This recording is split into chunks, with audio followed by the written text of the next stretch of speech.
Russia has really made huge, Putin, not Russia, Putin has made huge mistakes. This war is just a gigantic, catastrophic mistake. I read last week that a U.S. think tank calculated his financial losses at about $700 billion. His personnel losses are 1.2 to 1.3 million men either dead or disabled, plus another million men who have left the country.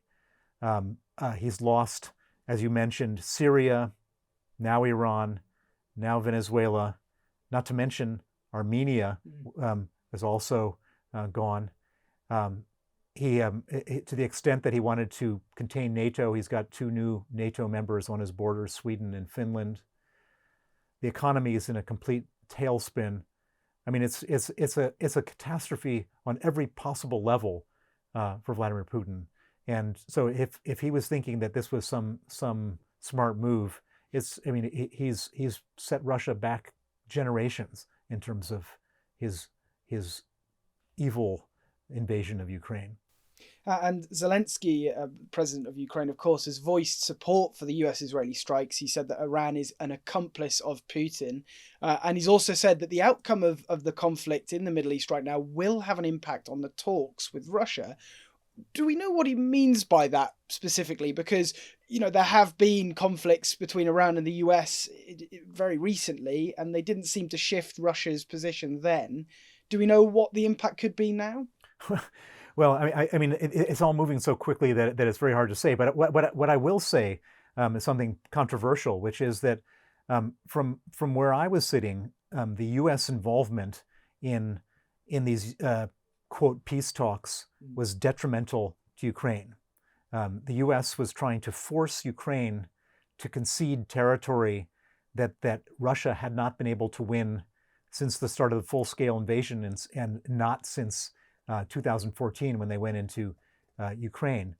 And so that is just a really shocking concession that the U.S. has been very, very aggressively trying to make Ukraine give up.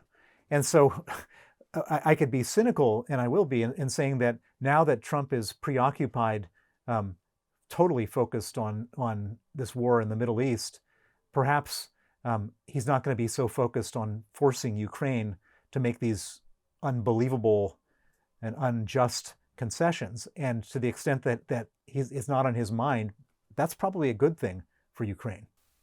And we talk about territory there. It is starting to look like things are somewhat going the other way on the question of territory in Ukraine.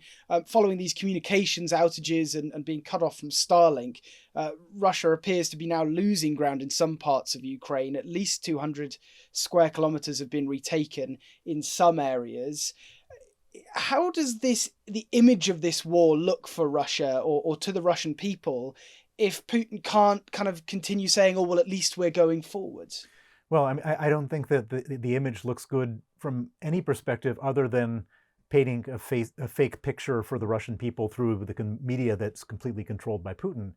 I mean, it doesn't look good if they're losing 1.2 million soldiers and they're not gaining any territory. This war is at a stalemate. There is no territorial gains, and at an enormous financial and personnel cost, it can't look good for Putin.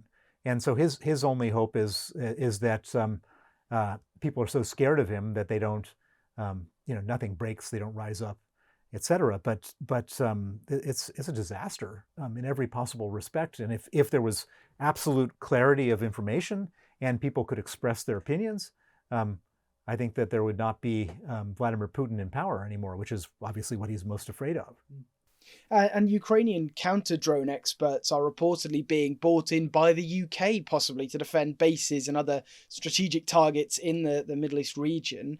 In a way, Ukraine's probably the most familiar at this point with the strategy of air bombardment that Iran will be trying to use, aren't they?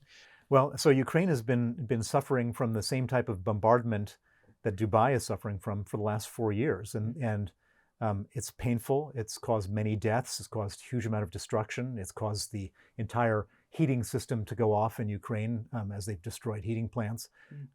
But Ukraine has now figured out, lot of different ways of dealing with this, of counterattacks and counter drone strikes, et cetera. And so we're now in a world where I would say both Russia and Ukraine are now the world's expert in how one offensively and defensively deals with these things, and the rest of us, we're all, flabby, unfit, unable to deal with this type of situation. And one of the things which I've been watching in the Middle East is that the Iranians are sending their very inexpensive drones into Dubai, and then Dubai is shooting them down with very expensive and limited defensive weapons, and that can't go on forever, and eventually they'll run out, and all these defensive weapons are being used very, very liberally right now, and if they're not used, then Dubai is a sitting duck. And so it's I've read a lot of Ukrainians online saying, what you're experiencing right now is what we experience every night, and it's not pleasant. And do you think some nations in the Middle East might rethink their positions towards Russia? Because some have very much sat on the fence of this conflict, given that they are now, as you say, facing those sort of sporadic drone attacks, Shahed drone style attacks that Ukraine's been facing for the last 4 years? Or is there perhaps even a role for Ukraine to provide defense or defense experience that could win over some of these nations that have been more generous towards Russia than Europe has been? I think we're so early in this conflict. We don't know who's going to side with who about what, and so on and so forth. It's just really early days, and it's just impossible to know. So Russia is trying to be friends with Trump, but Russia is an ally with Iran. How does that play itself out? And how to then, if Russia is supplying equipment to the Iranians, which they're supposed to do under their joint defense agreement, if they do that, then how do the other people who are being attacked by Iran feel about that? It's just way too early to know who's going to do what to whom and how the chips fall. I mean, this is really like the very complicated, almost First World War type of situation after the assassination of Archduke Ferdinand. I mean, who's going to side with whom over what? I think I read this morning that there's 27 countries that have some interest in this situation right now, and God knows how it's all going to play out. Ukraine is one country that is, of course, carrying on with its own form of sanctions. The oil terminal and naval base at Novorossiysk was hit again overnight. Russia's oil infrastructure is very big. Do they have enough to kind of replace, substitute, repair this damage that the Ukrainians are doing to their terminals and refineries? It's not a static situation. So the answer is when Ukraine hits a refinery with a drone, it takes the refinery offline, but not permanently. It takes it offline until they can fix it. But it's not a static situation. Ukraine continues to hit these refineries. And so Russia's oil refining capacity in their own country is diminished. Depending on whose estimates you look at, it could be diminished by 20 to 40% at certain points of time. If they hit more refineries, are they fixing the other ones fast enough? It's a hard situation, but I think that we can say pretty confidently that Zelensky is not waiting around for the West to impose sanctions. He's imposing his own sanctions, and he's doing it very effectively, both with the refineries, with the Shadow Fleet. The Ukrainians have disabled a number of Shadow Fleet vessels. And the Ukrainians have also disabled a whole bunch of military compounds where they're storing equipment, making equipment, etc. They have the Flamingo missiles, which can go a great length of distance. They have the drones, and they're really doing a great job of disabling Russian economic capacity in a time when Russia needs that economic capacity. And we talk about that economic capacity. In the last few days, Russia has had, it's reportedly its first bankruptcy since the war has begun, of an oil refining company, VPK Oil. That's, according to that company, due to a lack of ability to export, a lack of supplies, energy problems. How far can the Kremlin afford for Russian oil revenues to drop, do you think? I mean, is this just the start of what could be a much bigger problem? Yeah, I mean, so the answer to this whole war is to get these 8 refineries, 2 in China, 4 in India, 2 in Turkey, stop buying the Russian oil. If they stop buying the oil, Putin just doesn't have the money to subsidize all the different companies that would be going out of business. The problem is that we're in this now global oil shock, and so I think we have to come back to that and hopefully this oil shock is short-lived and Iran capitulates and everyone can go back to their business. Doesn't look like that's happening based on what we're seeing in the news, but it's hard, nobody knows how it's going to all. And just the bankruptcy of a Russian oil refining company, though, is that quite a worrying sign for the Russians, or do these things sort of happen in the Russian economy? You get companies going bankrupt for all myriad of different reasons. No, it's a pretty unusual thing, and normally the state would step in to support that company, but the state doesn't have the money anymore because they're stretched. Their revenues from oil are down about 50%. The budget, the Russian government, down 50%. That's a huge, huge hit.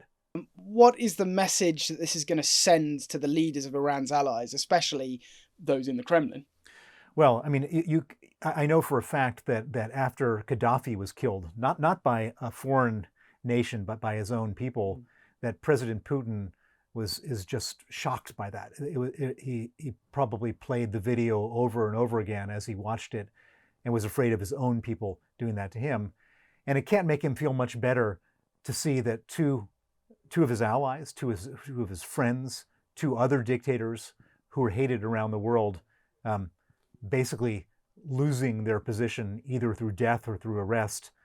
And I don't think he has to worry about that from Trump because there's some type of arrangement between these 2 individuals that is still not known by most people. But it can't make him feel good.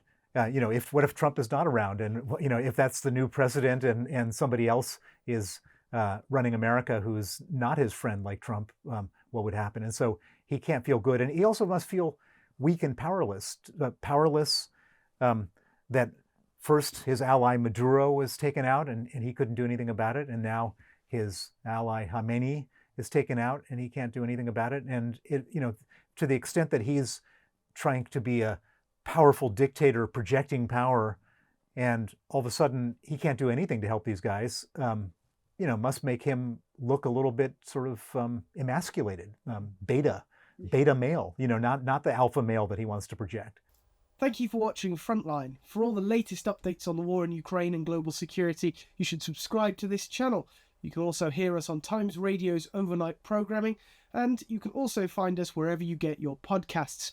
Remember, for the latest news and analysis, you can listen to Times Radio, or you can read the latest news at thetimes.com, and you can go over and subscribe to the Times YouTube channel for the latest news and analysis on all global news updates. Remember, for the latest on US news, you can listen to the Trump Report wherever you get your podcasts, or subscribe to the YouTube channel. Thank you very much for watching. See you next time.